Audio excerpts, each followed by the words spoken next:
Hey guys, I wanted to share with you how to use an at-home fetal Doppler.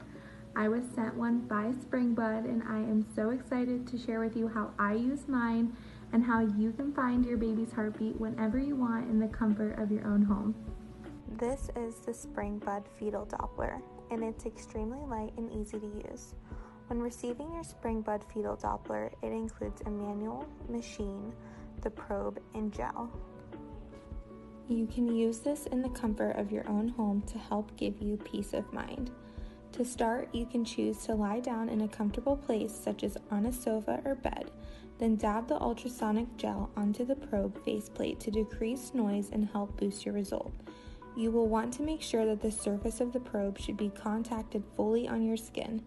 Gently rock the probe from side to side, and after the sound becomes clear and stays stable for a few seconds, you will see that the heartbeat will usually be anywhere between 120 and 180 beats per minute. If you listen closely, you can hear baby's heartbeat.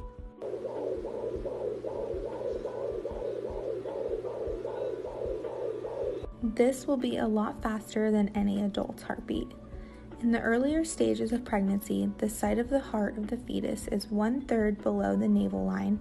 It then moves upward as the baby begins to grow. The fetal heart rate will appear on the screen in real time.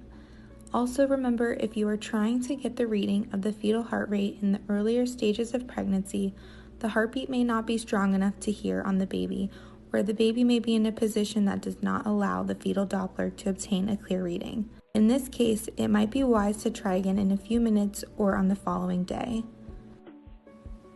I hope you guys enjoyed this video and can take all this information so you can find your own baby's heartbeat at home with a fetal Doppler.